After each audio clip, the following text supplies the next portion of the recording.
Wendy, do you want to go through roll call? I will. Nancy Hendrickson. See you. Here. Steve Fancher. Here. Eric Mueller. Here. Dave Ripma. Here. John Niyama. Here.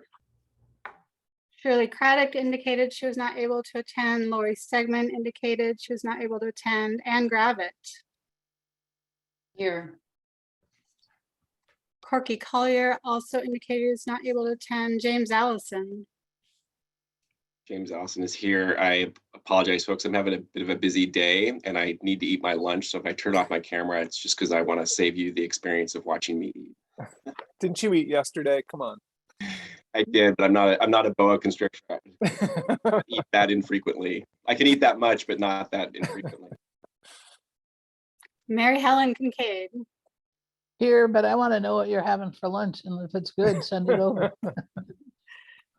Tanny Stephenson indicated he was not able to attend. Eric Molander indicated he was not able to attend. Janelle Bell.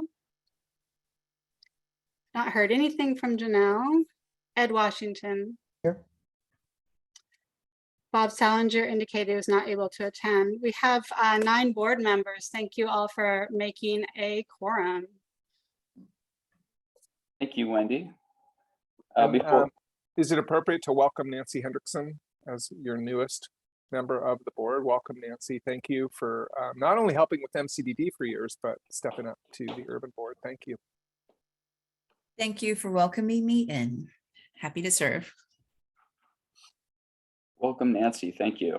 And one last welcome, Mr. Chair. We have a new public engagement intern who joined us, I think today is her first day.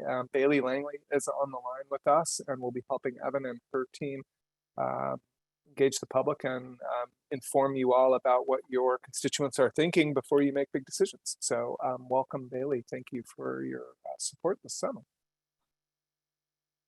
Okay, I'll stop interrupting you now, Mr. Chair. That's quite all right. And I was going to say before we get started, she would not hesitate to set me on track, but Wendy, especially today, I'm in a COVID fog, so I'm at home in my isolation chamber, aka my bedroom, and I'm a little loopy as it is, but today especially so. So if I veer off track at all, please just get me back on track, and we will continue on our way. First Steve, up, go ahead. Steve, I hope you feel better soon. I just wanted to, since you said that, just remind you that because we have just a quorum and not a 2/3 present, then we have to make a modification of the agenda and we won't be able to vote on the bylaws amendment today. Okay, thank you, Wendy. First up on our agenda is the consent agenda, and you have it in your packet, the items included in that.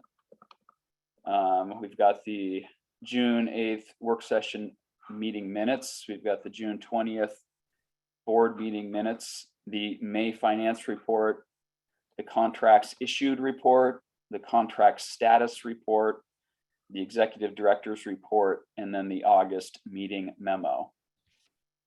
Do we have a motion to accept the consent agenda? Mr. Chair, so moved. Thank you, Ed. I have a motion from Ed to accept the consent agenda. Do we have a second? I'll second. A second by John. Any discussion on the motion?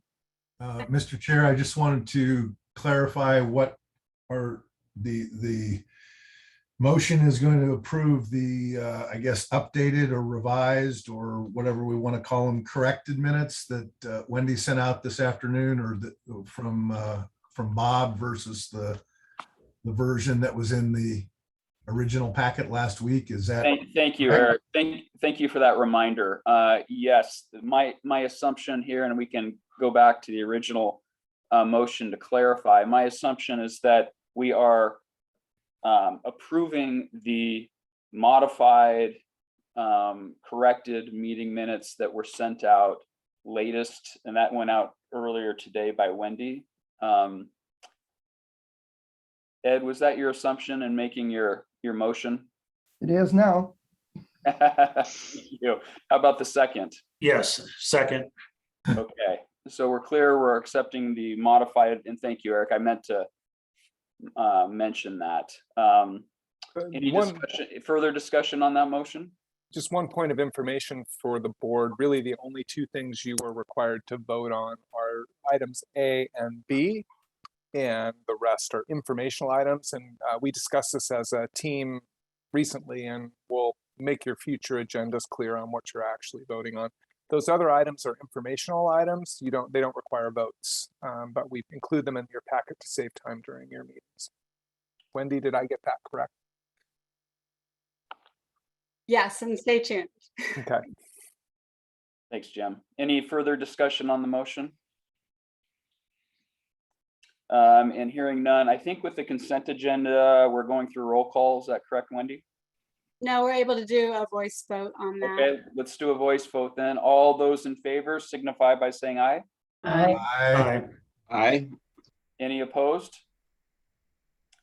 Hearing none, the motion passes unanimously. Thank you all. Just to note, I abstained on those ones because I wasn't part of the board then. Thank you, Nancy.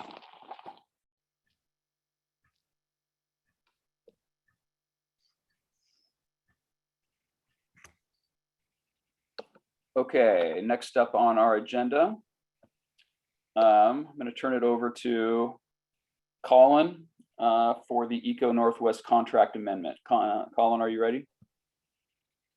Yes, thank you. Colin Rowan, I'm the Director of Planning and Public Affairs for the districts, and there is a memo associated with this agenda item on page 20 of your packet. This is to have the board consider supporting a motion to authorize the executive director to negotiate a contract amendment with EcoNW, and this is for the contract that supports the revenue development and associated tasks including board decision-making and cost estimation. The contract amendment will raise the total contract amount from $250,000 up to about $385,000.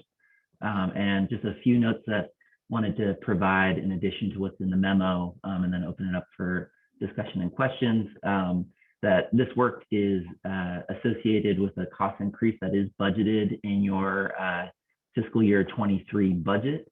All previous work that was done on this contract was covered by the State of Oregon grant, as well as the budget of the Urban Flood Safety Water Quality District Board. So two different locations, and all of that work was completed under budget in its appropriate budget during fiscal year 22.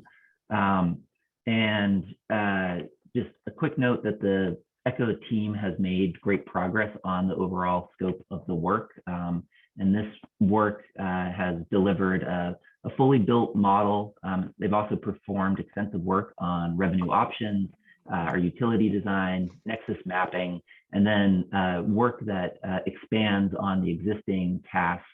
So just plus ups those existing tasks on decision-making framework and associated timeline adjustments.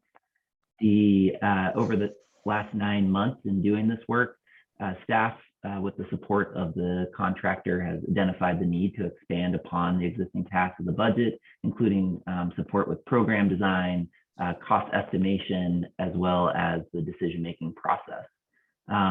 That approach and that work has led to the identification and building out of the milestones, moving from a May of 2023 goal to have the election to May of 2024. And so that additional time that is needed will allow for the expected result that provides more board input, more process and stakeholder input, and ultimately, we're confident a more robust and durable result that will be implementable. So this contract amendment specifically provides for some of the additional facilitation and meeting needs that are necessary, the development of the scenarios, and ultimately the completion of the revenue plan that will be brought to this board for adoption through this coming spring. And one other note, this does not adjust the final contract endpoint, which has already been, we added an extra year into that contract initially, just to give us a little bit more flexibility. So while it adds additional funds to it, it does not change the end date, which is June 30th of 2023. So wanted to open this up for any discussion or questions, and happy to provide more detail. Thanks, Colin. Any questions of Colin? I had one. Oh, sorry, Eric, I didn't raise my hand. Eric, go ahead, and then Ann next.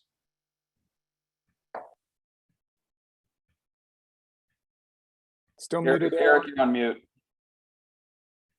Sorry about that. Trying to make sure that you don't enjoy the trains that go by my office. I had the microphone muted there.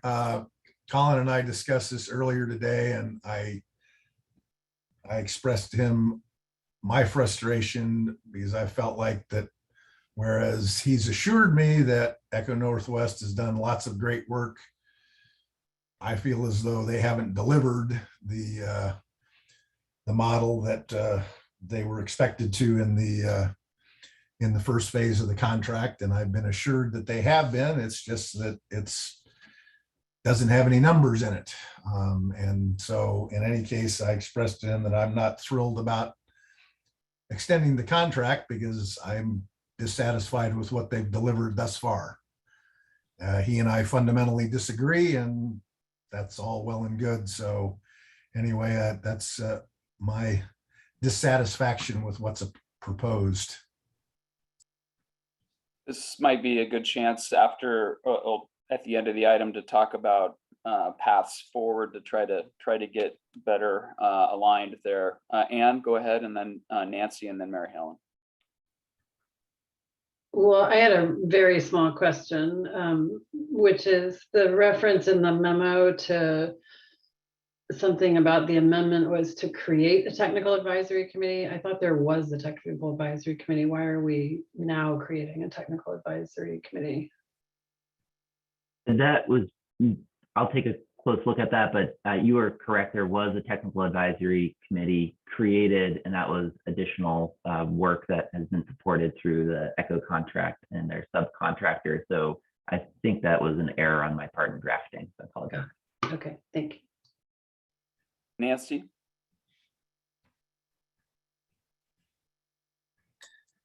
You're on mute. Okay.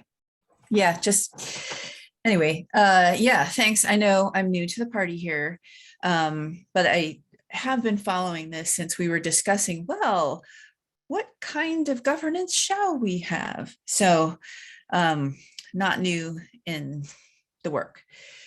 And I guess when I was looking at this, it looks like we added a year previously, but we didn't add any money, and now we're adding the money.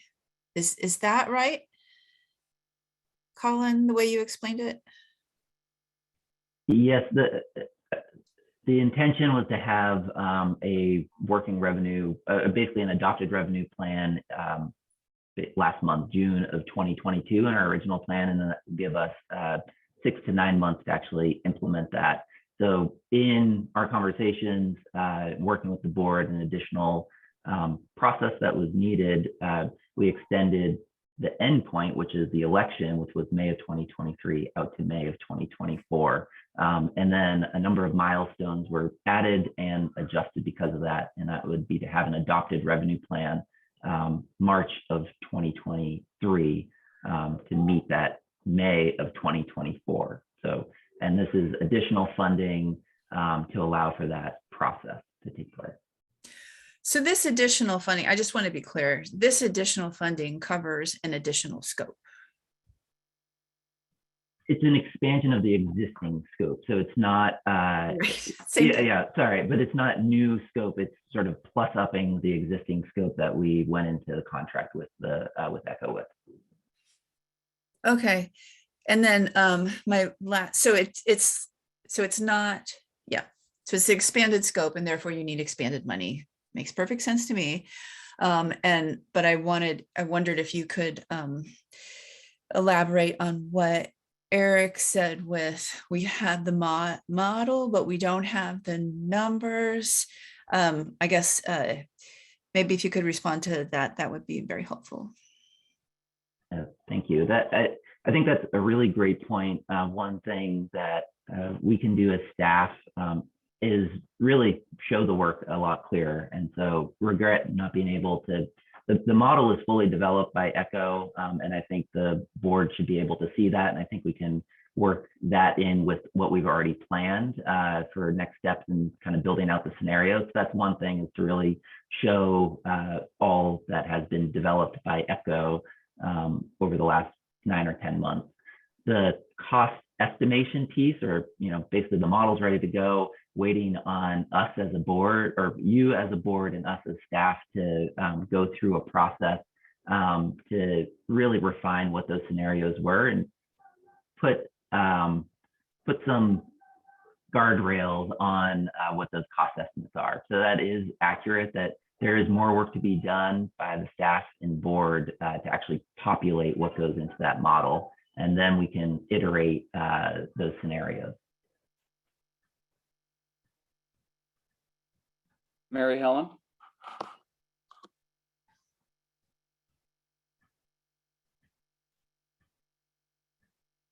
I'm not the most technology advanced person, so I was trying to look for a list of questions I had and still listen to the conversation and not disappear, but none of those things happened.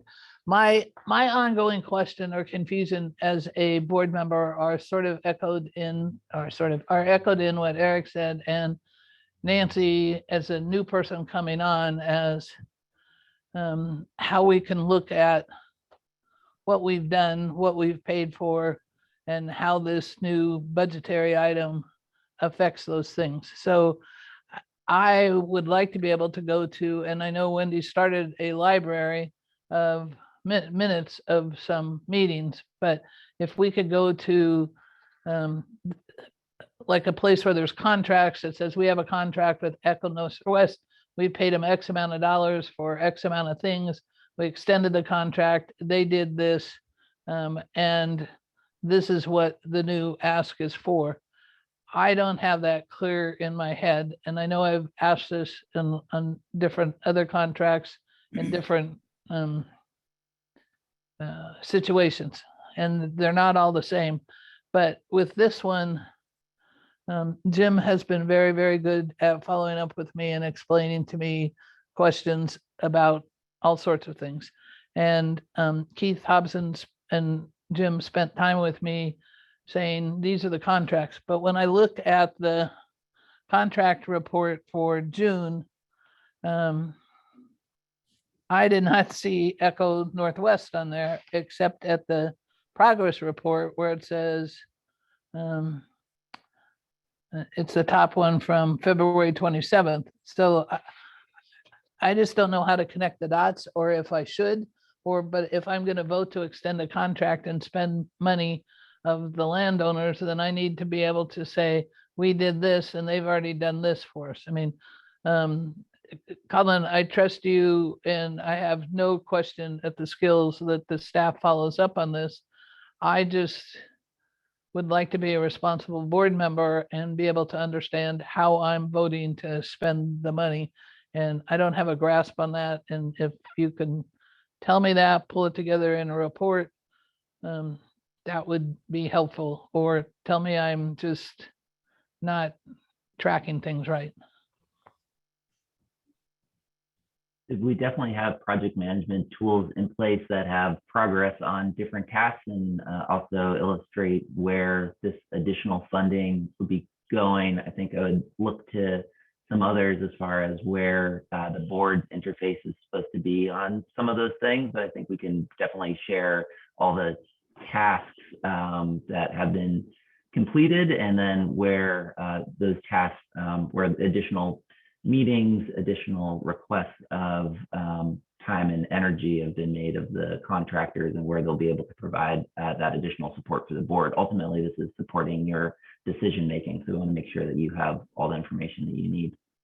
So sort of related to this was, And it's because I know Alex Staunch and Mosaic Ecology and the whole DEQ grant. And I know you have a separate contract with them. So when I look on that there's $40,000 being extended out of MCDD and 15,000 and 25,000 out of reduced from Penn 1. To me, that was a pretty cut and dried example of what I was asking. Why are you not going to spend the money in Penn 1 and SDIC, which I think I know the answer, but I don't want to guess. And what are they going to do in what are we going to pay them to do for $40,000 in MCDD? I can also guess that because they've done extensive work with the DEQ grant, and I still don't know where that is, but within Penn 2. So those, to me, that one's kind of cut and simple. We're going to pay them $40,000 to continue their work in invasive plant removal or plantings or whatever, but I'm just making that up because I know what they do, and I talked to Alex about all sorts of things, Buffalo sports teams and where he's doing and his engagement, so I have a personal relationship with them, but I don't like to mingle the business relationship. Thank you, Mary Helen. I'm hearing a general need for us to provide a more detailed update on EcoNorthwest's work. Mary Helen, unless other board members are interested in something similar, I'd be happy to talk with you offline, but I'm hearing from Eric that he was a little bit unaware of some of the things that have been accomplished. I'm sure the consultants would like a chance to share with you some of the good works that they've been doing. And then Mary Helen, I'll work with Colin to prepare an updated progress report. Colin, I assume that'll be okay. And then I can talk with you a little bit about when the board approved the scope of work, and you guys saw that and approved it. We can help you find that. And I can work with Wendy to make that available. And if there's some improvements we need to make and how you can find those things, we'll endeavor to do that. Yeah, it's the same scope. It's essentially the same scope that the board approved because it was over $100,000. So the board had to approve that contract. And what we're telling you is because we went from 23 to 24, it's a year additional time for you all to provide direction. The model's ready to go, but we need to provide EcoNorthwest with the numbers to populate the model. And we're going through a series of program conversations to get direction from you guys about the range of costs that you're comfortable with. And I had a good conversation with Eric earlier today where he's anxious to get started on the number side. Other people are anxious on the program side. And I think we may need to come at it from both sides and end up in the middle. I feel like I'm taking time away from board members, so I want to stop there. But I'm hearing a need for more information about this work, and I think we can pull that together for you. And I have just a simple example, and then I'll be quiet too. With a nonprofit, I have a board, and we get grants, and over a good amount of grants, and they're eager to see how we spend that money and what we accomplish, and so I prepare a report for them. We spent X amount of dollars doing X amount of things, and this is what the outcome was. Pretty simple. Yours wouldn't be as simple, I understand. It wouldn't have to be for every single thing, but that's kind of what I'm after, so that I can be informed of how we're spending the money. And it's not out of any trust. They could, I'm not going to say care less, that would be irresponsible, but they are interested in how the money's spent so that they can answer questions in their fields as well. So we want you to be confident ambassadors. Thank you. Yeah. Dave.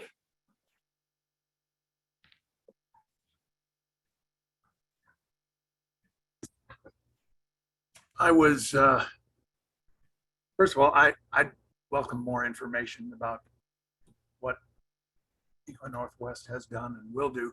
It sounded like from Eric that it was, he was suggesting that we don't do this, extend and increase. And I'm wondering, what would we do if we didn't extend and increase the EcoNorthwest contract? Do we have, I don't know if Eric maybe has a thought on that, or maybe I've misunderstood, but that was my question. It seemed like I don't know of a plan B. I think either Colin or Eric, just confirm that that was your suggestion, and then Colin could take a crack at what the alternative may be if we don't extend Echo Northwest. Well, my frustration with Echo Northwest has been for the last 18 months. I feel like every meeting we get a update that we're working on stuff, and the next meeting we're working on stuff, and to me, it's a deliverable challenge. I don't have any doubts, given what Echo Northwest has done in the past and for other organizations, that they have the skill set. It just doesn't seem as though whether they had, maybe they've got too much business and they're simply unable to actually get a deliverable delivered. I don't know what the issue is, but I'm dissatisfied with what's occurred so far, and so I'm not enthusiastic about just easily agreeing to spend more money with it. Whether there's another firm that we would consider, that's as an alternative. I certainly don't have a suggestion, but I'm not prepared today to be supportive of extending the contract without feeling as though they've actually delivered on what we've asked them to do so far. Jim? I guess I would ask that you transfer your annoyance to me, because Echo Northwest is really looking to us to give them additional information to be able to carry out those tasks. They have completed a model and they can run the model, but what they don't have from staff is the inputs to the model.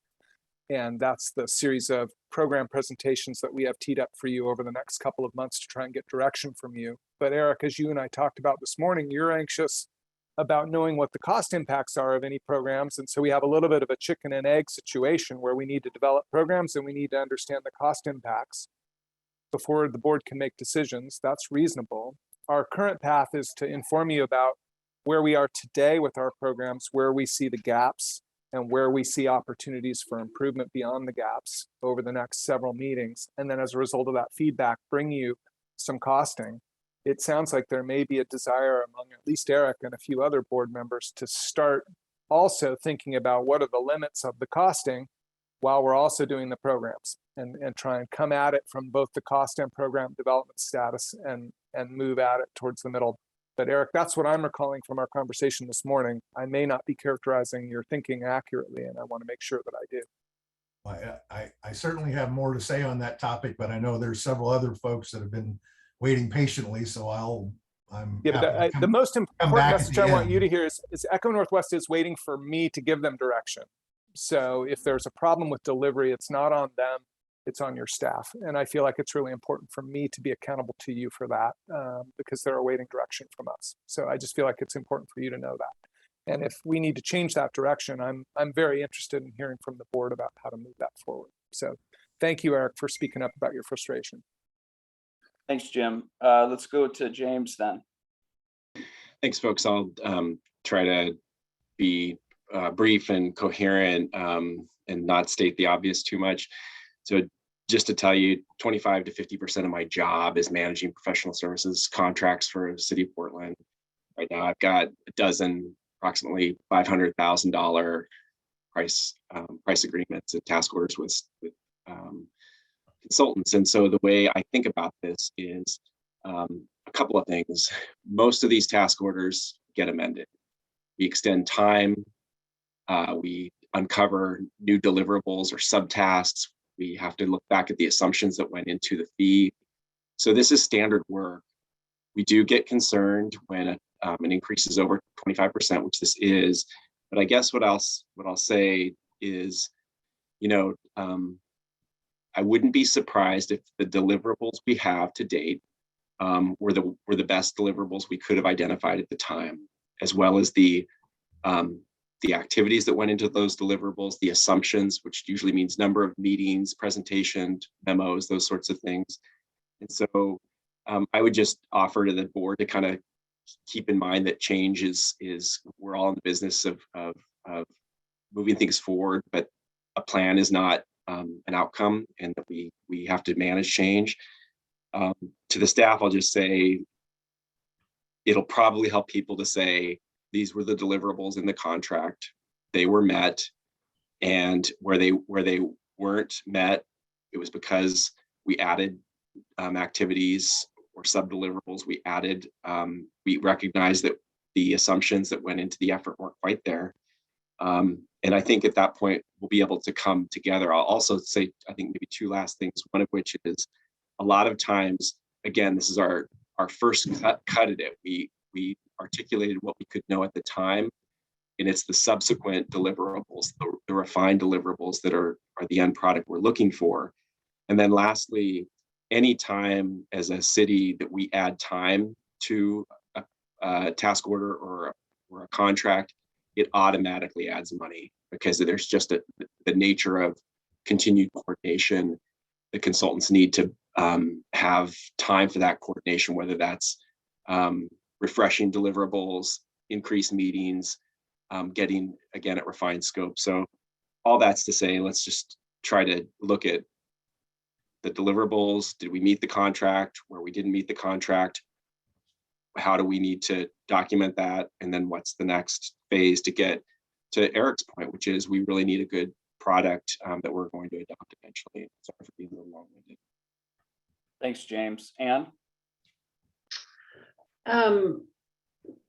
Let's see. I mean, I am okay with amending the contract and the additional funds and given the time period. And so I'll start with that. But I'll also say I share Eric's concern that we haven't been given enough information as a board. I have a lot of anxiety about the cost implications for the port going forward.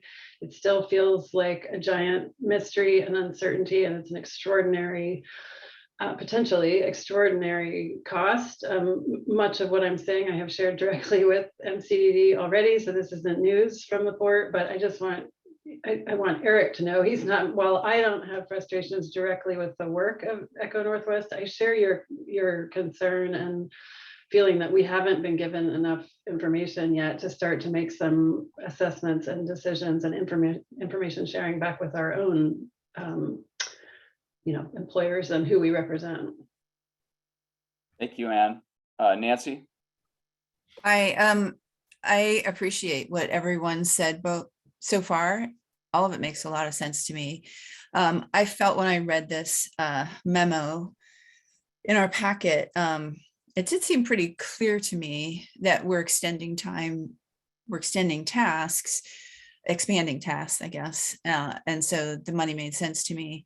I also have contracted with MCDD in the past, and sometimes, and I understand when, what do I want to say about that?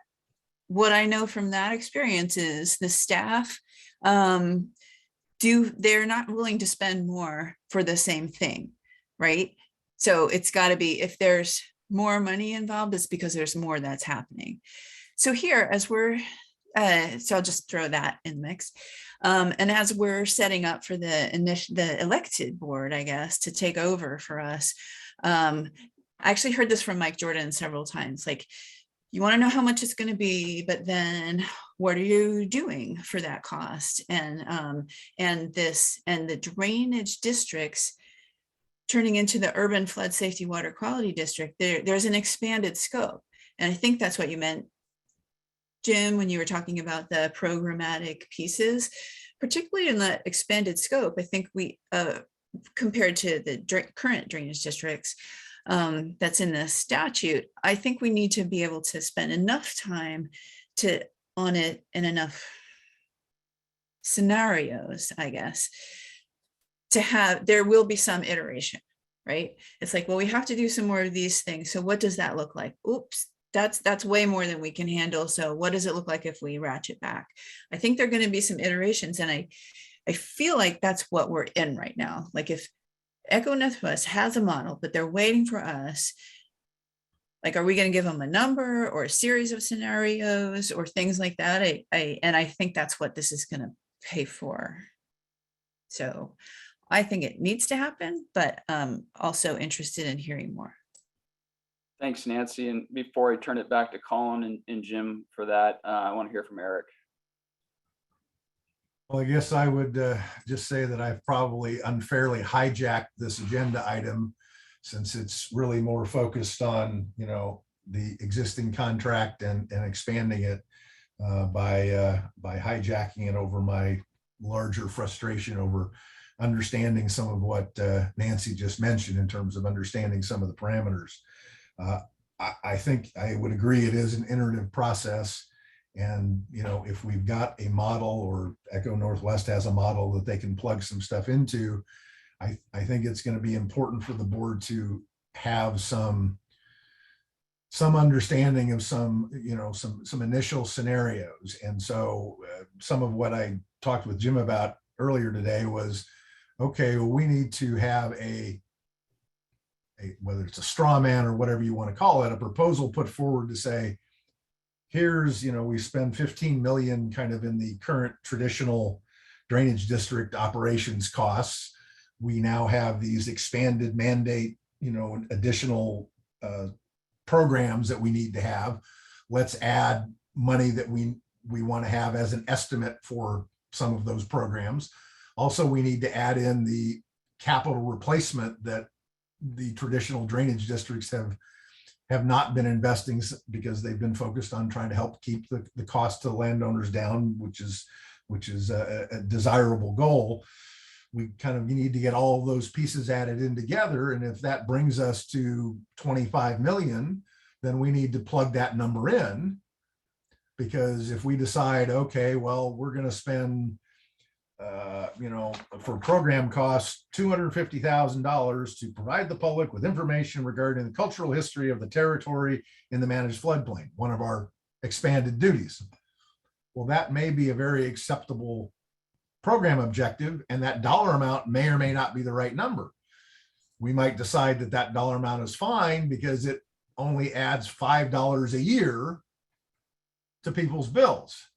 On the other hand, if we've plugged all those numbers in and that amount adds $5 a month to people's bills, and we already have people concerned about whether their part of the population is going to be able to afford a new bill, that is probably going to drive the board's judgment as to how much we want to invest in that particular program item to a slightly different direction. And so I think we need to have some, at least a scenario of, okay, here's a reasonable starting place. And part of that then is, okay, what is that $5 a month or that $5 a year get us for that program item? Because, a lot of these additional newly added programs items are great, noble objectives, but we can't simply say, well, we're going to spend whatever it takes to fully accomplish them, because we have a practical reality of what can politically and economically the district residents, the three different groups of them, be able to afford. And so with that, I mean, I'd like to have Jim go back to Echo Northwest between now and the next meeting and say, okay, here are some large, big, round numbers, obviously not clearly calculated out. And I realize this will give the engineers at MCDD a headache, but that it's not precisely calculated, but plug in some nice round numbers and bring it back to us and say, okay, this is what we're proposing, and this is what the cost would end up being for the folks in the management floodplain, the folks in the drainage basin, and the folks outside the drainage basin, but in the district. And that's a place for the board to start looking at it, to be able to, I think, be able to then give Jim some guidance about how extensive do we necessarily want to try and fund some of those things. And I think, as Jim pointed out, everything changes. This isn't going to be a one-time, once and for all decision. It's going to be an interactive and evolving process. So, thank you, Eric. I'm glad you're bringing this up, because it does feel like this is the higher level discussion that's beneficial to Jim and staff and the board to get on the same page and understand. And you said to have Jim just go give him some big round numbers. I don't know that Jim can do that. And this is the exact cart and horse he was describing, without some board feed, some input. And how do we give him that input? You threw out a number, 25 million, and kind of stepped through how you got to that. That made some sense to me, but everyone's at a different place. So how do we give Jim that that cart so he can go to the horse and and start to make sense of this without spending too much additional Echo Northwest time. And maybe just so I understand better, I think some of the other board members probably have similar questions in their head. So Echo Northwest built the model. They built the car, right? And so we're essentially looking at having them drive that car for these model runs, because they can't hand the keys to us and we just can't take that model and do it ourselves. It's more complicated than that. They need to be the ones that are racing that car around the track.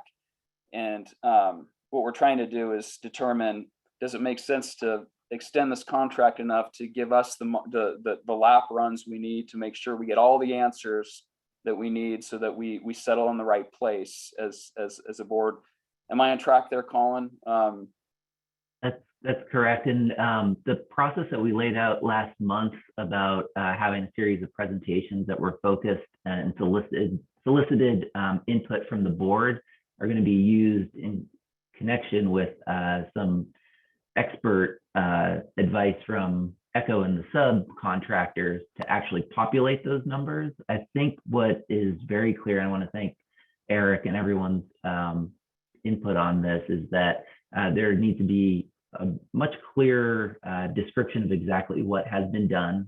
One thing that was presented, I think in April, was basically how the model works, but it was with sort of $1 million stand-in numbers. And I don't think it came across as very clear that that was basically the model up and running. So I think being able to more clearly illustrate how this model works is something that I feel that I'm responsible for showing, and want to also reiterate what Jim had said, that Echo and their subcontractors have done a great job moving through this process and helping us identify where additional work is needed, and really waiting on these conversations and our process to populate and run that model. I think we can take that input and some of the suggestions that we heard today, and maybe refine what our process is for iterating that model. But we had originally, or based on these updated timelines, planned to have that next model run in October based on your input, where we'll have a lot more documentation and the board's preferences, and then be able to iterate it from there. So I think if we could take that internally and see if we need to make any other adjustments from this plan and bring that back to the board, see if that works for the board. Thanks, Colin. For people who like to do math at home, we're working on the rough calculation of 380,000 individual households and about 80,000 businesses. So you can start to apply a number to that and multiply it times the number of households and businesses and get a revenue number. Maybe we could do a secret poll and find out what number each of you is comfortable with, and we'll take the mean of that and run it. I don't know. This is where it gets a little tricky, right? But I'm interested in your feedback, and if the approach of waiting to October to bring you some numbers is not what you want, then I want to hear that so we can iterate towards something that helps make sure you have the information you need to get this thing in the right space.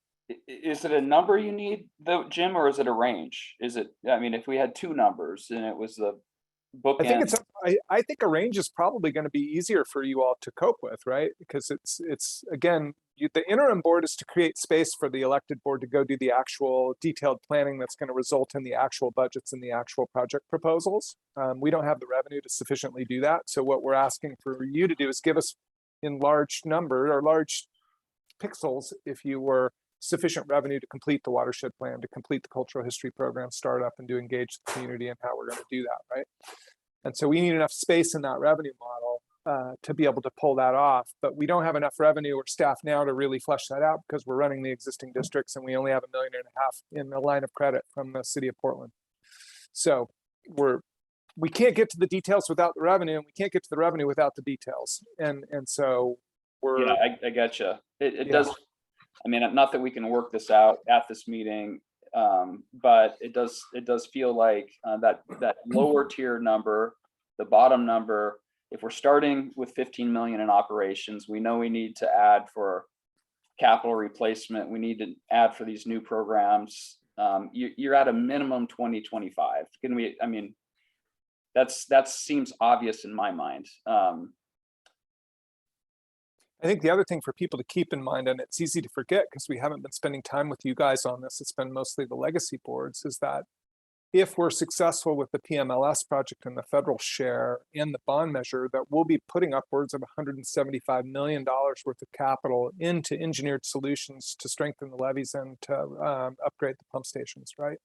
So 175 million coming from a capital bond and 2/3 federal share is a significant investment in flood safety. And then we have these new mandates and the ongoing operations of that new system that we're talking about. But again, probably in that realm of, 10 to 20 million additional dollars is what we're talking about. And you're spreading that over, 380,000 households and 80,000 businesses across the district. And you can start to do the math. It's not insignificant. I don't want to make light of it. But in terms of public spending for the types of benefits we're getting, it's a relatively small number compared with other public investments. So just for the purpose of giving some sensitivity around customer impact, not saying that these are numbers that we're going to land on for the for the revenue of the new district. Could we throw out a broader range that would enable us to do very easy math to figure out where to land in between, and say 20 to 35 million dollars are the bookends? Would that be helpful? If the board were to agree on that, again, just for the sake of saying, what are the customer impacts at 20? What do the customer impacts look like at 35? And give us the ability to do this. I see a thumbs up from Eric. I'm just doing a straw poll right now. And if that wasn't clear, just let me know as well. But I'm seeing a few thumbs up right now from some folks. Can I just ask a question? Because I go way back, and I think Colin can answer this, and maybe I don't have my notes. Way back when we used to meet at Portland State in, I don't know, what, 3rd, 4th floor, there was a committee that there was some sort of report that said, if it costs this amount of money, it'll cost this amount to landowners. Somehow I remember we had that figure, because that's where I landed at. I'm not going to say my current spiel of $5 is a lot of money to some people and not to others. $25 is like a borderline. And I know they did that outreach study, and people responded to their willingness to pay, but don't we kind of have that information somewhere? Or I don't know where that, I don't even remember what that committee, there were so many committees with the Levy Ready Columbia that I didn't keep track, but we met in the, and Eric Mulgren was leading the effort of what it would cost to do XYZ. Colin, am I making any sense? Or if not? Yes. That was part of the governance modeling work that was done to identify which form of governance to pursue, which ultimately led to going to the legislature to create it. And so a lot of that was a proof of concept, and didn't use the same sort of geographical bounds or necessarily the dollars associated with it. So that information is still valuable, and actually Echo Northwest has all of that modeling work that was previously done, so that it's all very valuable information, but this is based on much more refined service areas, as well as sort of defining what the nexus is, the benefit or the cost associated with the services that an individual would receive. Okay. So we can't necessarily use it, but it still helped us get us to where we are. Maybe it was hopeful thinking on my part, but thanks. Nancy?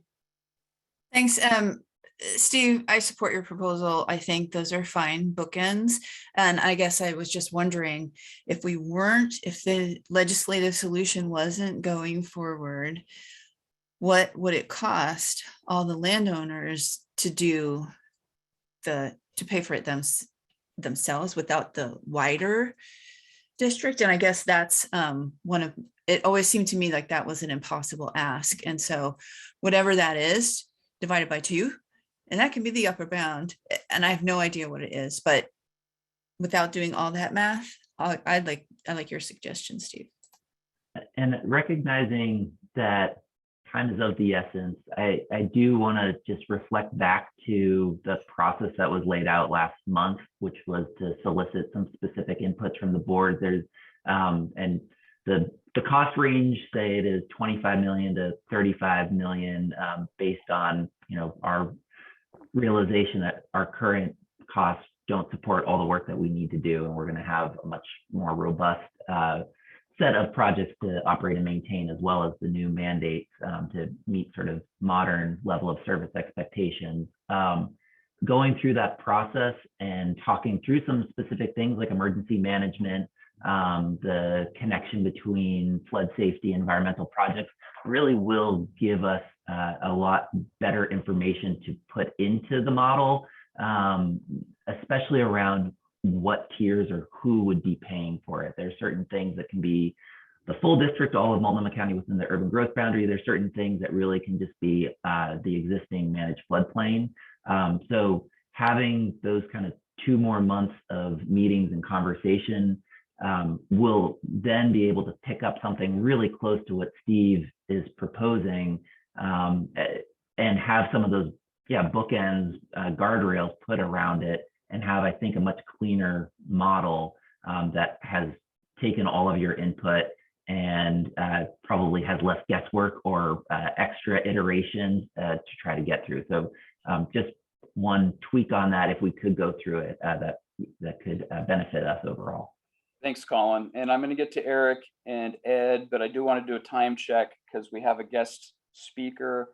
I don't know that we're going to get to a vote on this, but let's hear from Eric, let's hear from Ed, and then I'm going to circle back and try to wrap it up. And we can flex the conversation around the framework, the equity framework, so we can ensure we have adequate time. The Wolf Water Resources presentation, I think, is going to be really, you guys are going to enjoy it. You're going to get a lot out of it. So Go ahead, Eric. Thanks, Jim. I guess I'm going to disagree 180 degrees with Colin. I do not want to wait for us to go through more conversations about stuff. We need to have a proposal, or not a proposal, a model output that has 25 million, and we need to have a model output that has 35 million. And they're going to be straw men. Neither one of them are going to be what we're going to accept, but we're going to have to understand what those parameters are, what that range, what that potential impact is. And then we can start discussing about, well, how much needs to be prioritized to which type of program. But again, if we don't have some idea of what the cost parameters are, all of the programs are great. They all ought to be funded 100%. Problem is we can't afford that. So I do not want to wait 3 more months of discussions before we have some numbers. We're going to have to discuss the programs once we have the numbers. So my request is that Jim bring back something at the next meeting. Here's the 25, here's the 35. They're big round numbers, and they're big round estimates about what you might get for those things, apart from the 15 million in operations of existing, the estimated capital funding that needs to be put in place. All the program items are going to be round numbers. Thanks, Eric. Ed? Yeah, I'll make this very short. I like the bookend approach, but I just want us to be aware, not that you are not aware, that if you give somebody a high bookend, just be prepared that they're probably going to accept it. So I would prefer to see us go not low, but I would prefer us to see us go somewhere between the 25 and 35 and float it and see what happens. That's all. I just think it's human nature. If you throw 50,000 million out there, I'm sorry, people they're in the business. They're going to take the 50 million, and we've seen that. Very little that we get done. If they say it's a range between 15 and 20, I guarantee you're going to pay 20. Okay, just simple as that. So go low. I'm not saying be cheap. Then if we have to go to 35, it doesn't hurt as much. At least mentally, it doesn't hurt. Okay. Thanks, Ed. I think us cities might lean on the lesser end of the two than the higher end, though. Eric, did you have a counter? No, I was just prepared to make a motion, Mr. Chair. What was your motion? To authorize the executive director to negotiate and execute an amendment to the contract JCA 210656 PSC with Echo Northwest, raising the total contract amount from $249,982 to $384,982. Thank you, Eric. We'll give this a shot. Do we have a second? Ed, are you seconding? Not yet, Okay. Do we have a second? no. This is a motion to, Increase the contract, yes. as asked. Yeah, I'll second it. Okay, we have a motion by Eric. We have a second by Nancy. Is there further discussion on the motion? Not a point of discussion, I guess. I guess what I was expecting at some point, either midstream or at the end of the deliverable, was some sort of tiered understanding of what the landowners within the managed floodplain are paying for, what specific operational activities they're paying for, describe that those are discrete or specifically borne by the landowners and why. The same thing for those in the watershed, and then the same thing for those in the district. Again, with the total dollar amount, the cost impacts per customer types, and some justification, and if possible, some reference to other regions that have taken that approach if we're going to stand by this. So I'm just curious, again, what we're going to be reviewing, understanding that we don't fully understand what a water quality program will look like. At some point, it would just be nice to know who's paying for what, and what that's going to cost. I thought that's kind of where we were headed. Yeah, I'm hearing pretty clear direction that we're in the $25 to $35 million zone for a product that you guys want, that at a very high level outlines the cost impacts on the three classes of customers that we have: floodplain, watershed, full district, and that it'll be iterative. And again, this is not what we're proposing. It's, again, a framing device to help inform the board about the range of potential impacts and the range of potential programming that you could get with some fairly big pixels. I want you to be clear, right? We're not going to be very refined here, but we can start to get at, $20 a year get you this much, $25 a year get you this much, $30 a year get you this much, right? That's what you're looking for. And it's less programming and more, we would have X amount of money for new mandates, X amount of money for ongoing capital, right? Is that, I'm not going to tell you what we're going to do in cultural history. I'm saying this much would be available for cultural history. So I'm confused because, and Eric, maybe help me. You were opposed to passing this, but you made a motion to pass it. So He's if anxious I to move vote no, forward. what? He's anxious to just keep things moving.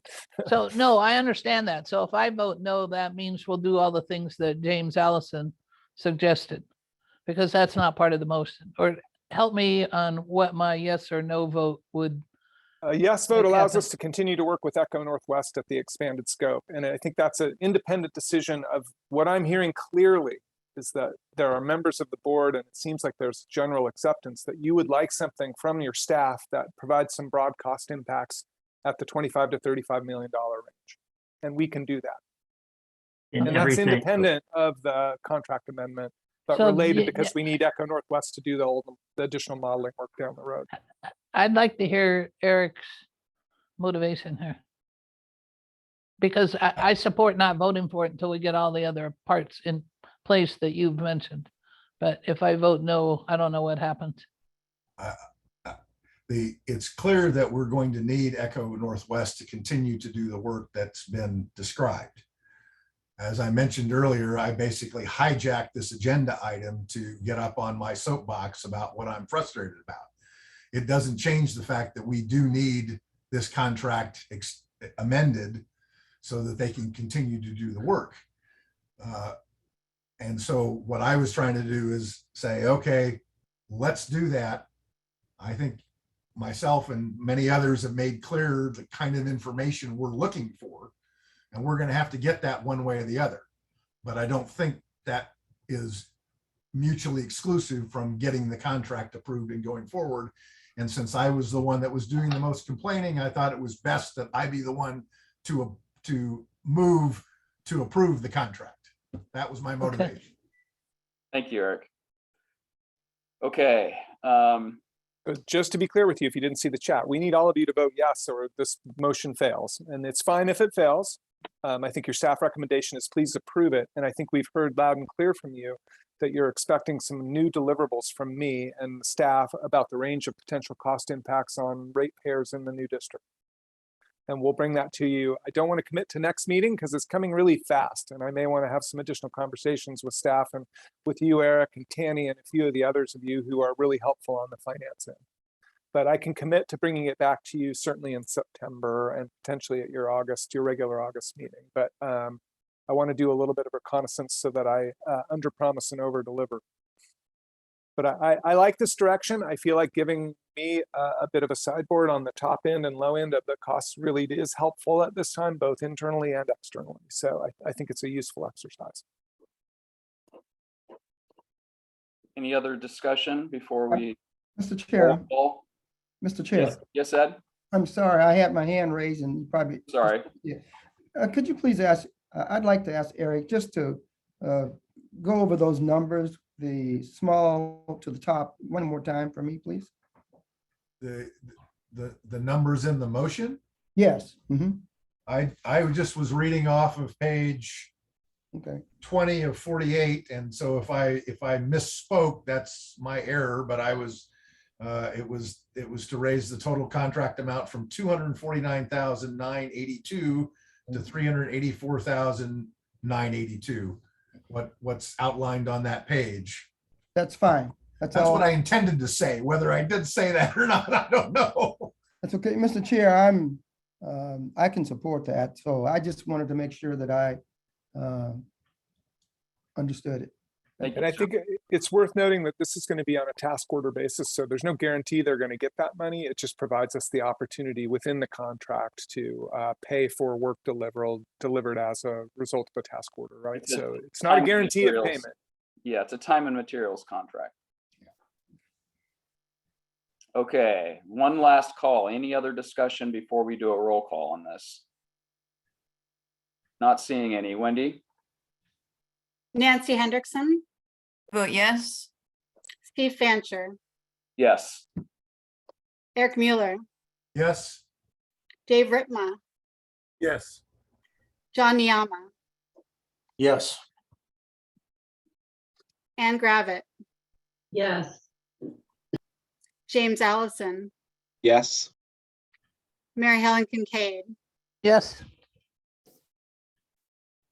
Ed Washington. Yes. We have 9 yeses, unless I missed somebody. And the Eric, motion passes. thank you for raising the concerns about the cost issues. It's super helpful. This was really actually a really powerful and helpful discussion for me and your staff. So it really wasn't a hijack. It was really very helpful. So thank you, board.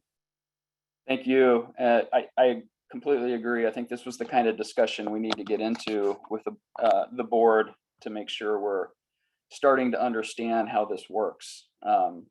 Thank you, Eric. And others. Okay, motion passes. Thank you very much. Let's see what we've got next on the agenda. We know at this point we cannot vote on the bylaws amendment, so we're skipping that item. Is that correct? Yeah, just very briefly, what it does is it changes your bylaws to allow a simple resolution to change your meeting date.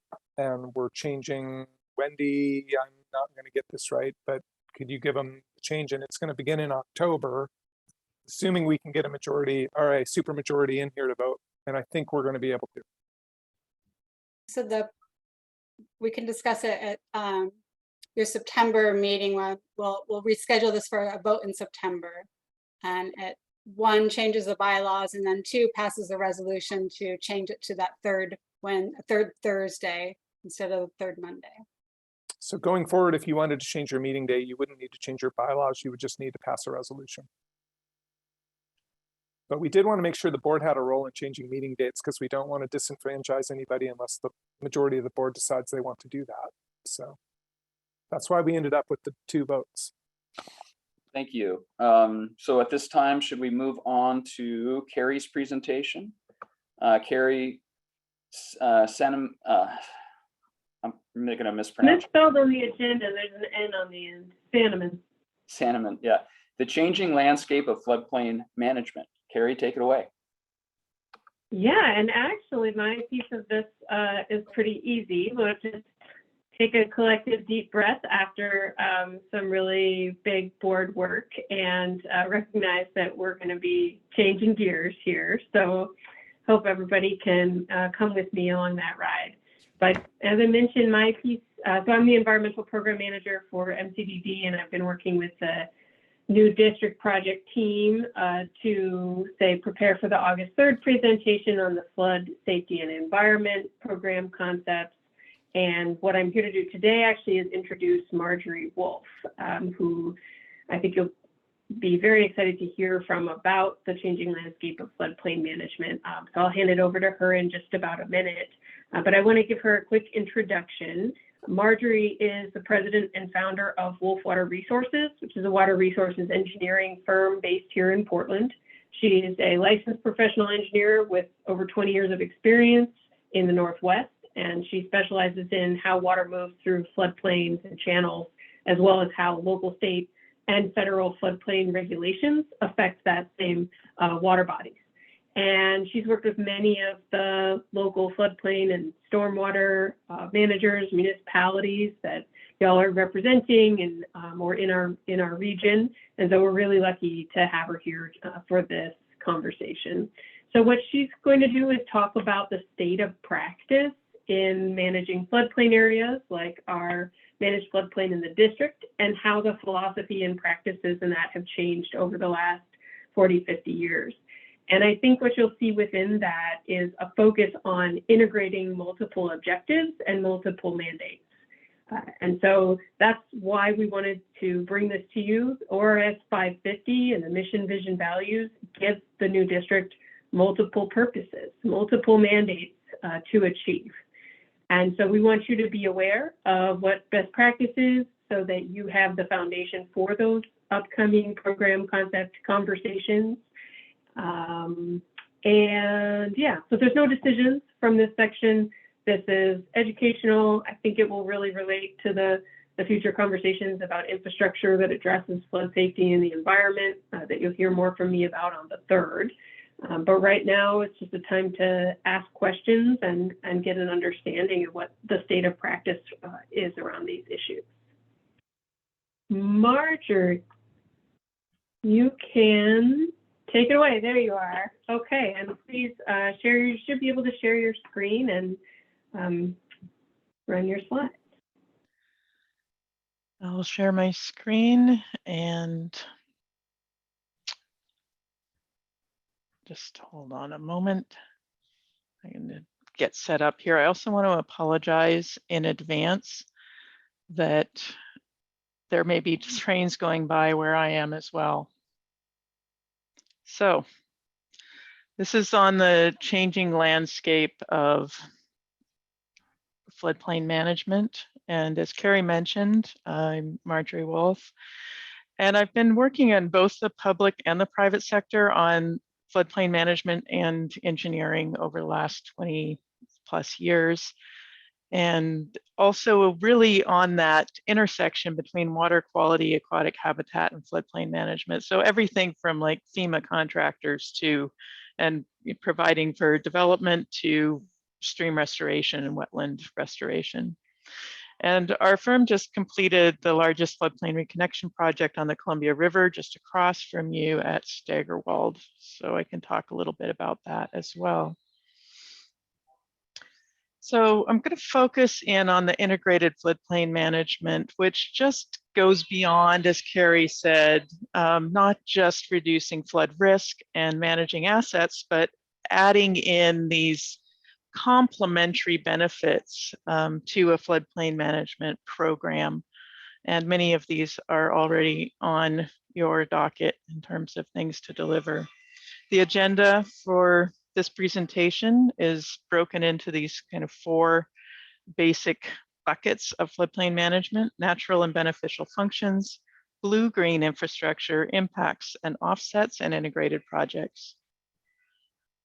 So starting with natural and beneficial functions, by the way, this agenda slide is a photograph of Steigerwald post-connection during the recent high waters on the Columbia River. So that's what you're looking at here. So this quote from Jack Stanford just strikes me as really important, and that floodplains contribute 25% of all terrestrial ecosystem services, although they only cover 1.4% of the land surface area. This is a really big deal because that's huge, because one of the things that's not mentioned here is that floodplains are also highly sought after for all kinds of other places and things that we need those kind of flat water adjacent services for. So there's a huge demand for floodplain area. There's also quite a considerable loss specifically around the lower Columbia River. And this is from the Estuary Partnership, showing that basically habitat loss is upwards of 110,000 acres in the lower Columbia from Bonneville Dam out to the ocean in terms of floodplain areas that are now disconnected or developed. And so when we're looking at what are these ecosystem services, and specifically around habitats, it isn't just waterways, wetlands, forests, and grasslands, but it can also be these canals, storage areas, ponds, and levees. And we think of floodplains in a natural state as supporting multiple species and improving water quality, having these nutrient cycles, and everything kind of works in this like beautifully balanced ecosystem. And I think our job in a managed floodplain is really to identify opportunities to provide these benefits within our existing operations and land uses. And so it looks a little bit different when a developed floodplain.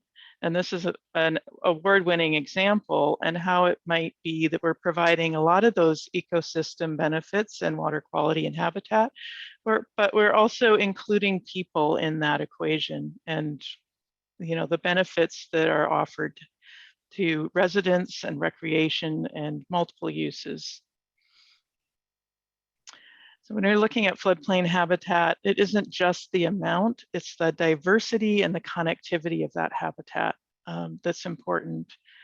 And I want to introduce you to this concept of ecotones, which was really important when Bonneville was talking about restoring the estuary in the lower Columbia, is this recognition of that transition zone between adjacent habitats.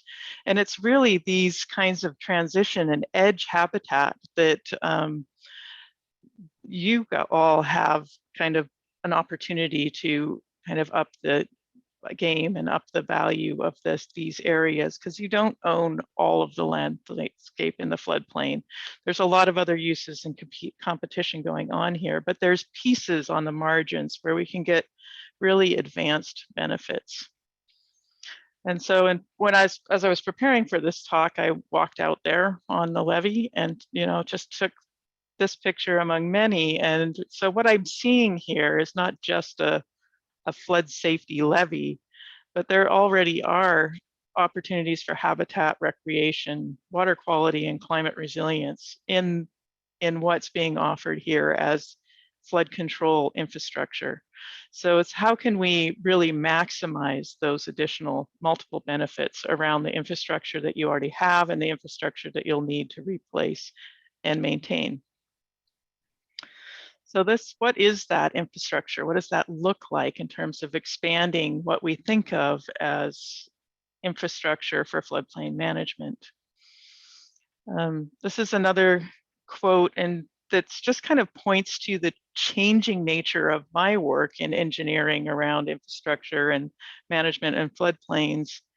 And it's not, I like that he points out, it's not necessarily questioning all that has been built and engineered to date. We've done a really amazing job at what we've been able to do in the world, but it's whether we can continue to practice the way we have in the past, whether we can afford to do that, and what new approaches are available to engineers for really restoring the natural functions, the way that nature manages floodplains and does it potentially more cheaply and maintains itself in a way that kind of takes the pressure off us to do everything.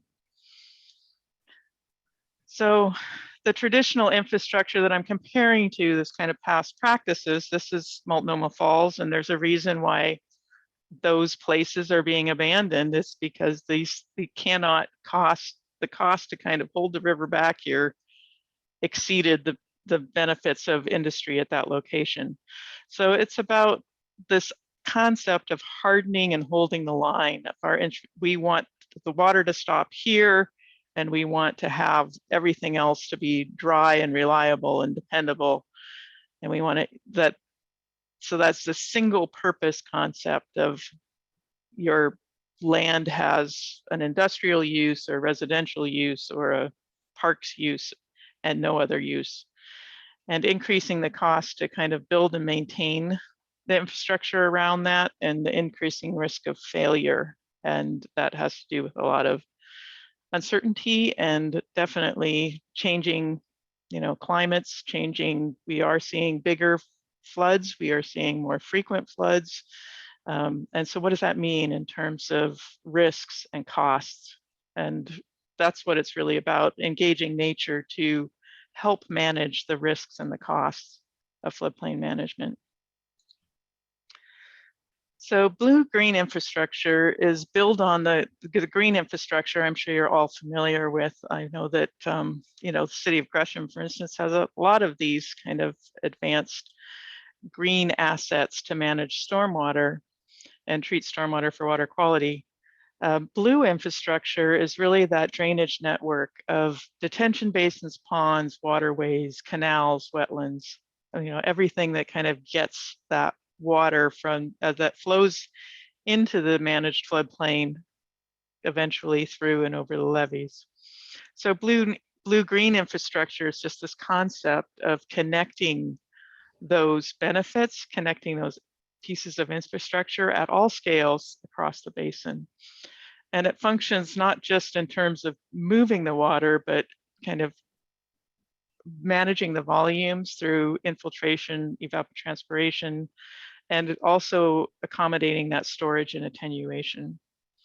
Some of the benefits of blue-green infrastructure is that there's multiple uses to that infrastructure. Like I mentioned in the levee, you can also use, your storage areas can be connected wetlands that, while they're not providing, flood storage, they may only need to do that every 50 or more years, or every 20 years, or every 10 years. But all the other times, they're providing habitat, they're providing water quality, they're providing recreational opportunities.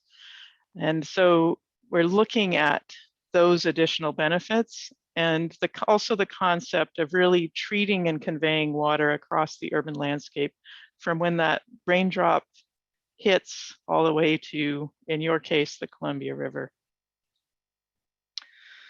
So when I talk about conveyance, they're really thinking about moving water from here to there, but how we move it has big implications, both in terms of costs and operations and maintenance.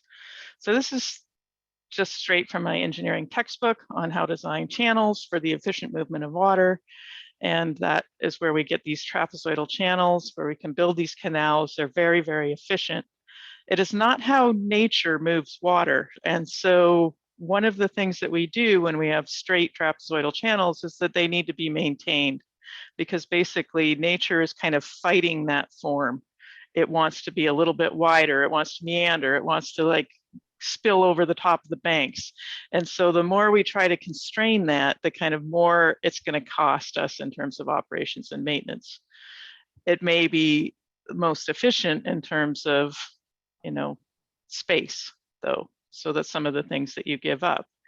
So we've often moved from this traditional trapezoidal channel to a two-stage channel, which has this little floodplain bench, and to a multi-stage channel where you can have low flows, bank full, a little bit more floodplain width. And then there's been even more and more movement in the, you know, river restoration community to going to fully connected floodplains. And this is instead of saying, you know, how much floodplain can we put in a channel? It's like, how much of the floodplain do we give to a channel? And this is really the maximum kind of ecosystem benefit idea. And it's connecting these channels to floodplains. The key pieces that really bump your benefits up are the connectivity, that is the inundated area, the more frequently inundated area for longer periods of time, and that complexity, which if you're an engineer is hydraulic roughness. For, you know, the biologists, it's like large wood, plants, trees, and, you know, other natural materials that are in the world, not necessarily shopping carts and whatnot, though those technically are roughness. So it's looking for these opportunities to kind of expand our ideas of conveyance and storage into kind of natural systems, and looking for every opportunity to build resilience by increasing that connectivity and that connection, whether it's in ditches and streams and floodplains. And I do recognize that you cannot do this everywhere. It's really, where can you do it? Some of the benefits of blue-green infrastructure, and a lot of this is taken from EPA, is you're looking at these broader buckets. It isn't just nice for the environment. It is nice for the environment. It's also really great for the economy. It's also really great in terms of your actual neighborhood health benefits, that access to nature, that recreation, that reduced heat island and reduced pollutants has a huge effect on the health of the neighboring community. So these are really strong benefits, and there's many studies that can kind of quantify what those benefits are. And those benefits are there, again, 365 days a year, 24/7, not just when you need that extra flood storage or when you need that conveyance. Another way to look at this is in terms of impacts and offsets. And just to acknowledge that managing a floodplain, the risks and the costs are not the same everywhere. Some are much higher risks and much higher costs. They tend to go together. The higher risk areas tend to cost more to protect. And so when we're protecting floodplain development, it's what is the cost of protecting that development and how to encourage the highest and best use. So for this particular photo, which happens to be in the UK, I'm not picking on anybody, but really building these homes in the water like that is not necessarily going to be the highest and best use of that land, especially given what we looked at earlier in terms of those ecosystem benefits. So it's, how do we protect both? How do you protect the ecosystem benefits of the floodplain? How do you protect the infrastructure in the floodplain, that built environment that's we also are very dependent on and need, both for economic and health and all the other reasons. So one of the ideas that you may or may not be familiar with in terms of floodplain management is this concept of no net loss of beneficial, natural and beneficial functions. And some of the clearly identified ways that you can have loss of function is the addition of fill that reduces flood storage, the addition of impervious area, removing vegetation, and armoring banks. These are kind of measurable kind of impacts to natural and beneficial functions. And again, they are absolutely necessary in this managed floodplain. You cannot just say we're going to take it all and be gone. There'd be nobody to help pay for that at a minimum. So it's really knowing, quantifying those impacts, and then also being able to offset them.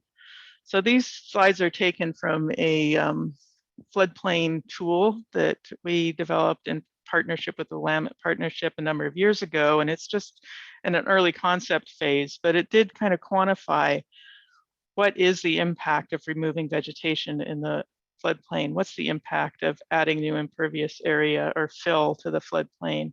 And then how can you offset that? Where else in the floodplain, when you need to add a shopping mall, or you need to add another runway, or you need to add more parking, where can you most beneficially offset that through ecosystem uplift? And that could be removing areas, impervious area, removing fill, obviously adding vegetation, and naturalizing banks. And so you kind of can create this tool that allows people to kind of pay for those impacts and also values the offsets. It gives you an opportunity to say, you know, these areas, this is also valuable, and that could be in the form of a mitigation bank. It could also be in a lot of different ways of doing that. I do not recommend a bank, but that's a different discussion. But there's just ways to kind of do these pluses and minuses so that you can maintain both the developed landscape and the natural and beneficial functions in the managed floodplain. And then looking at integrated projects. This is combining the blue, the green, and the gray. And one of the ones that we were recently involved with in Beaverton was a road widening and a sanitary sewer upgrade. And by basically combining floodplain restoration and connectivity, we were able to reduce costs at pretty high costs of these infrastructure projects and reduce operations and maintenance costs. So instead of having detention vaults, which have a high operations and maintenance cost to them for a very long time and offer very little benefit to an adjacent floodplain, actually using that roughened floodplain was an offset there that was negotiated with permitting agencies. And those trees were going to be taken down anyway for the sanitary sewer line. And then again, instead of boring under the stream 7 times, open cutting and providing side channels really reduced that cost of construction, but also the construction schedule and the impacts to the forest around it. So in every infrastructure opportunity, every infrastructure project, there's these opportunities to kind of look for these multiple benefits and reduce costs by integrating natural systems. Another one was for a private developer that we worked with in Wilsonville, and basically they needed to get their stormwater, you know, increasing impervious area pretty dramatically. And if they were just charging that into the natural channel, they would have had to build this basically big rock chute. And instead, they had a bypass put in, and we reconnected the channel basically by hand using the help from the Green Workforce Academy, which also provided an opportunity for less disadvantaged people to get involved in this green infrastructure work. And it was a lot of fun, and it cost, $20,000 instead of $1 million, with a much better world around that. The Steigerwald Floodplain Reconnection Project, I think some of you are familiar with that. Some of you have visited this, but it's basically why we had to do it. It was paid for by Bonneville Power as providing salmon habitat. And it's also kind of reduced the pumping costs for the Port of Kaminista-Washougal to the tune of, say, $100,000 a year during high water years and reduced flooding due to the interior drainage. That's the water flowing in behind the levee. And so we reconnected 1,000 acres of floodplain and gave Gibbons Creek that kind of free flowing access to the Columbia River. It did involve raising a state highway, putting down levee setbacks, flood wall, closer structure on that highway, flowage easement on private property, the railroad overbuild. It cost $21 million, and it involved the FEMA remapping and the 408 process and the cooperation of multiple agencies and the tenacity of the estuary partnership. The Army Corps said this could never happen, but it's done and it's built, and you can go see it now.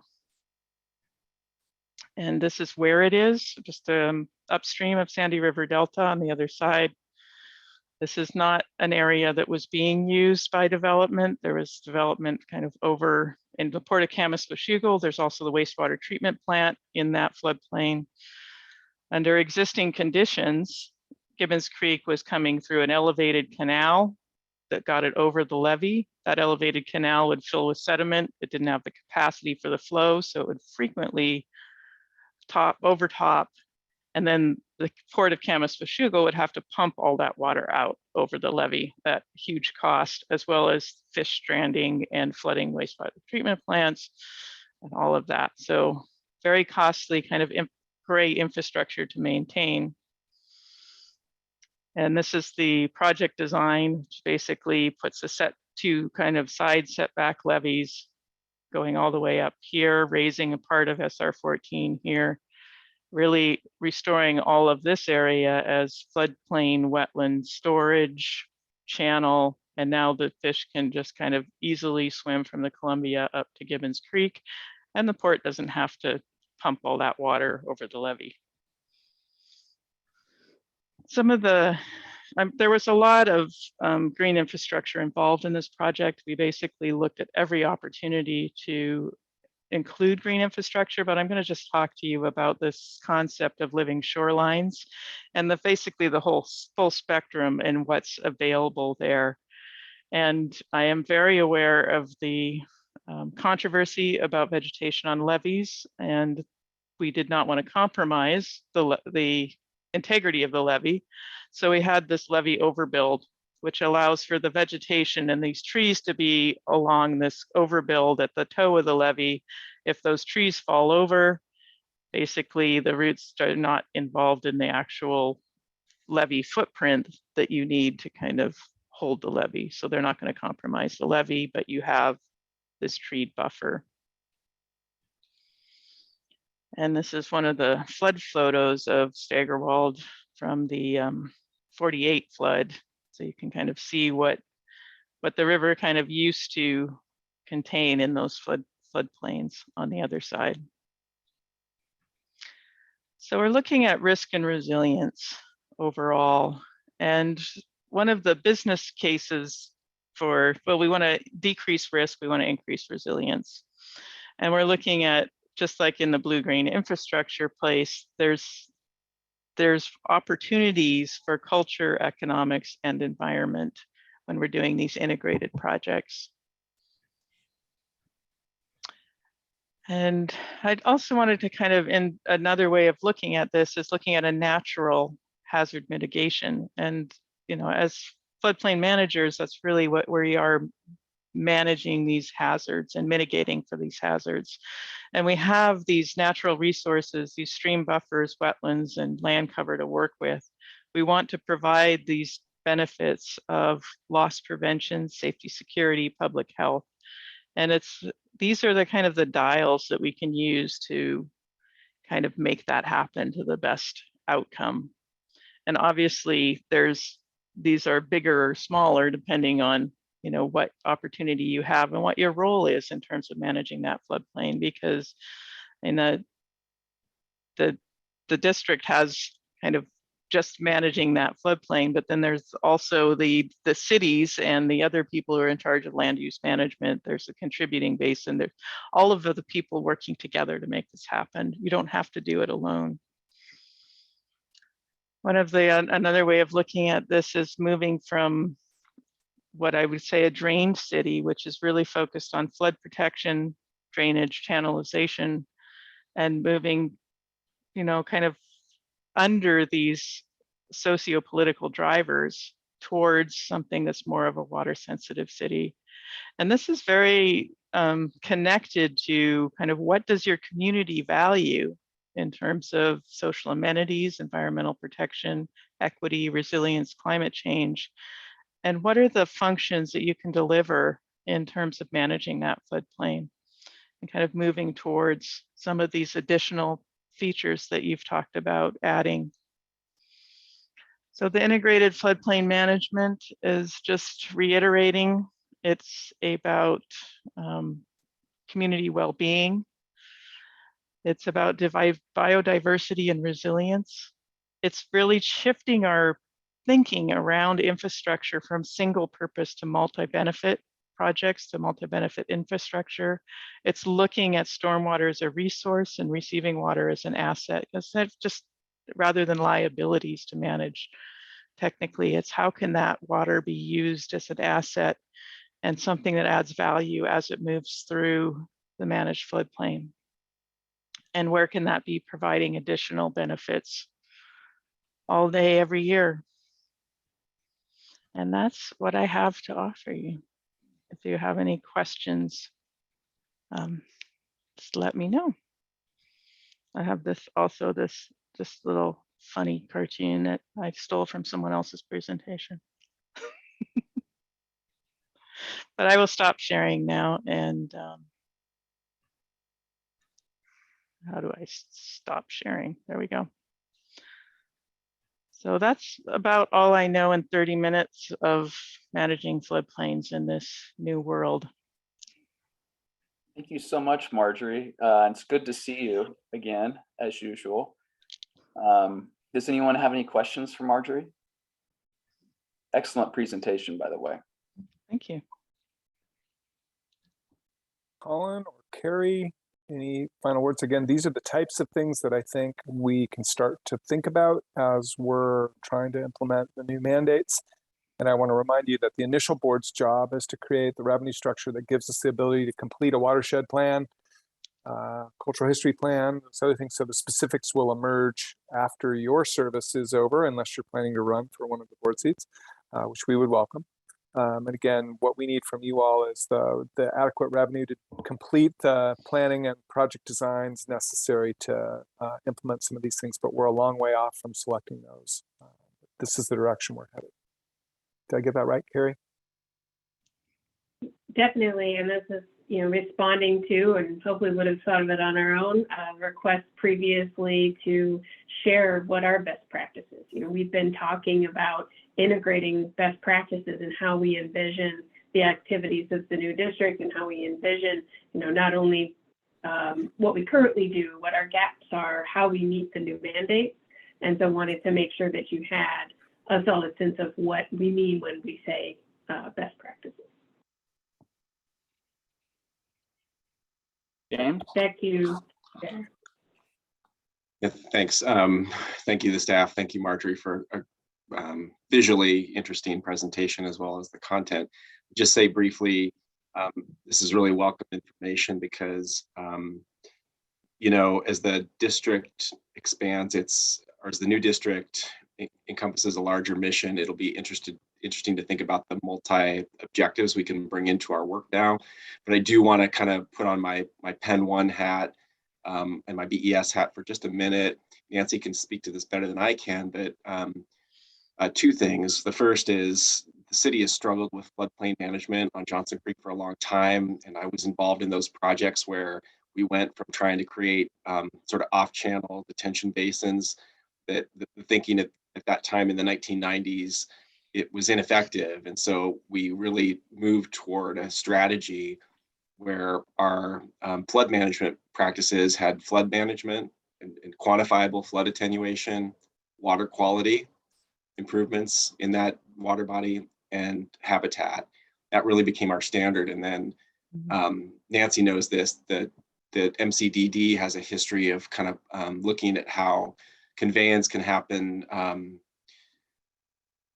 conveyance can be improved in the slough and other places by deepening the slough for better water quality, and at the same time creating more complex floodplain and vegetated floodplain for shade to deal with the water quality problems that come from overheating. I think Nancy, I'll be quiet because I think Nancy worked on a lot of those projects, and I just say that to mention to everyone, there's a little bit of there is a history of the organization MCDD trying to find multiple objectives to solve problems and provide service. Yeah. Thanks, Steve. And I'll just say that a couple of things resonated with me, Marjorie. One, that your slide showing all the different pieces of integrated management and how actually that covers a lot of our other mandates as well. So how, you bundle a lot of things together, and that's these pieces are so interwoven. It's hard to do them separately anyway. So it's nice to notice that we get extra benefits. And the other thing that resonated with me was not doing it by ourselves. We've got, as James was alluding to, we have sister agencies in the area who are probably happy to partner on things specifically or provide expertise. And we also have consultants in the area who have that expertise. So anyway, I appreciate the jam-packed presentation, but also really easy to absorb. Good. Any other questions, comments for Marjorie or Carrie? One point I would make, having managed capital project permitting or water-related capital project permitting for the city of Portland for a number of years, is that taking these approaches can also help facilitate the permitting agencies' approvals of our very important flood safety projects. So something to keep in mind. Great point, Jim. I think we're ready to transition to you now, Jim. Okay, I'm going to save you from a long conversation about our equity framework today. I want to start by thanking the board members who have contacted me with feedback. I want to share a little bit about what I've heard so that those of you who have similar views can either echo them or submit them to me, and then I'll do a little bit of a process update. What I want to stress is that I have heard from enough board members, and I tend to kind of agree with them, that they want to be thoughtful about how we characterize our obligations in this space. In particular, they note that we should have aspirations, but not hard commitments, because it's really hard to solve all of these problems. So we should definitely have ambitious aspirations in this, but that not everyone has been impacted, but a lot of people have. And so we need to be conscious that some people have been impacted, but not everyone. Hey guys, I'm in a meeting, please. Sorry. I have a group full of young people here. And that, so aside from aspirations, we need to acknowledge that not everyone's been impacted, but that a lot of different kinds of people have been impacted. It's not just communities of color, there are small businesses, there are others who have been impacted by bias and other barriers. And that we want to ensure that we're not setting ourselves up to ensure that everyone takes advantage of this, but everyone has an opportunity, because we can't force people to learn about flood safety and so on, but we can create opportunities for them to do that. A couple of other thoughts is that we really want to make sure that the equity work is tied to our primary flood safety mission. And I think the staff is well aware of that, and we're focused on that. And that there is some concerns about costs, and that at some point the monthly hit to ratepayers is going to be significant, and we need to be mindful of that. We had a good conversation about that earlier. And I think that some of the sideboard work that you provided direction to me on will help inform some of that. And then finally, we are preparing to come to you at your April 15th meeting with a presentation that moves us away from the conceptual and the framework to a discussion of actions. And just as a precursor to that, where we are going to be presenting to you on, just so you know, there are really 5 areas. Sorry, August 15th. Thank you, Wendy. COVID time. One, probably the most important work for this board to be thinking about is the impact of our new rates on various folks and how we can mitigate the impact of those rates, particularly for low-income people. So that's number 1. Number 2 is we want to engage in better partnerships with not-for-profits that serve communities that have been less than well served. So that includes communities of color, but it includes others as well. That our public involvement program needs to expand to build stronger partnerships with not-for-profits and others who have strong relationships with communities of color and low-income communities. So in the public engagement space is number 2, rate impacts, public engagement partnerships. The third is in the area of procurement, where we need to improve our performance to match more closely the state of Oregon's co-bid program, which is the old MWDSP program, and expand the work we do to bend with communities that look like are the people we serve. So that's third. We got rates, we got engagement, we got procurement. The fourth is in our project planning and selection process. That there, again, this is early, but as we look at our CIP and our other capital programs, that we could try and look for some criteria that help identify people least able to prepare for flood risk and least able to respond to flood risk. There may be some opportunities, again, to sequence our projects to help address those threats. And then the fifth is really recruitment and retention of board and staff that reflect the diversity of our community. So again, 5 areas that we're really going to be focused on. They're really tied to the floodplain in the district and the role of flood safety. So that's where we're headed with that. And we're going to tee that up at your August 15th meeting, so we can get some feedback from you. And then to Eric's point, try and bring you some realistic sideboards on the costs associated with that. And so again, process-wise, it's really challenging for a group this large to provide feedback on a written document in a group setting. So what I would ask is that hopefully by August 15th, y'all can get me written feedback, or you can call me up or send me an email saying you want to talk with me about any feedback that you have on the document. My goal being that maybe we could have a refreshed document at your August 15th meeting. We'd probably hand it to you there, give you a few more weeks to look at the final, and hopefully we'd be close in September to being able to approve that framework and transition fully into the action development. So that's my thinking. Amber, I don't know whether you want to add anything. I didn't prep you for this, so I don't mean to put you on the spot, but if you wanted to add anything, I would welcome that. Sure. Thank you, Jim. Members of the committee, fabulous conversation. I would just offer just a couple points. I would ask you to consider equity as a tactic for what you have been talking about at the very beginning, which has to do with revenue generation. So, I mean, as I mentioned at one of the previous board meetings, I worked in Washington, D.C. I've helped agencies all across the country, transit agencies, state DOTs, and cities, and now I help agencies here.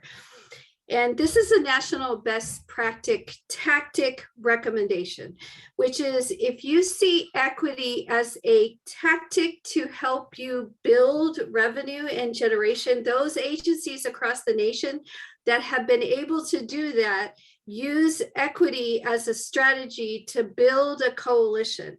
And you can do that with what you're planning on doing with your revenue model. And I would just say that just one last thing regarding Jim's comments. So I fully agree and support the types of action items that we would be considering in the next phase, which is the development of the action planning, because you need to think about those types of activities that Jim has identified as ways to build your coalition for your future revenue generation. And so, I absolutely agree and love and support equity, but we first need to have the operations and the funding in order to create and operationalize equity. And so this is a strategy that enables you to do multiple things at one time. And I offer you this last example. So when I worked at TriMet for Fred Hansen, if you recall, he increased TriMet's payroll taxing authority. So I was the person that worked for Fred, where we used equity as a mechanism to build a coalition around that payroll taxing authority. And then what that broader coalition did, which was comprised of community leaders of color as well as minority contractors. They then advocated on behalf of that revenue generation.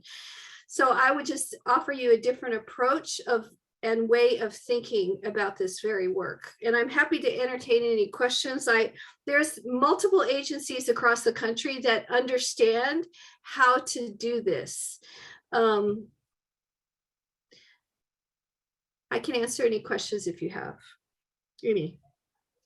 Thank you, Amber. I think that's a really key point, that at the end of the day, for us to do our flood safety mission, we have to build a larger coalition in this community to win support for the revenue model and for the capital bond. And our work around equity should be really strategically focused on doing that. And that's our goal. So with that, what I would like, for those of you who have not provided any comments yet, let me give you the deadline of August 15th. Please send me your comments. And if you'd like to chat by phone or over coffee or in person, let's do that. If you want to just write your comments down, if I have questions about them, I will call you and ask you. And then my job will be to try and synthesize those into a final draft post August 15th so that we can move into the action planning. And do look forward to the August 15th presentation, where we hope to highlight for you what we're doing now, where we see some opportunities. We'll also working to hear from some other leading agencies in the area who are a little bit ahead of us and have had some successes. And we're trying to schedule them in for your August 15th meeting to give you some examples of where they feel like they've had the greatest success. So that's what's coming next. Excellent. Thank you, Jim. Thank you, Amber. Any questions on that topic? All right. Thank you very much. I do feel like I should be asking, do we have any public comments, Wendy? Anybody joining from the public? Don't believe so. I believe all the people you might not recognize are representatives of board members or staff. And it's just in general, it's up to the board to decide when you want to receive public comment as well. I will just say, since I have the floor, to please, if the board members could fill out the RSVP form so we know about attendance at the August meetings, that would be super. And I'll put that in the chat. Thank you, Wendy. I have 4:59. It looks like we are right on time today. Thanks everybody for your robust participation. I think it was a great discussion. Thank you, staff. And I think we're ready to adjourn unless there are other good of the order items. I would just reiterate my appreciation for the direction and the conversation around the strategy for getting to the revenue model. Thank you. That was very helpful. All right, everybody. We'll see you next time. Meeting adjourned.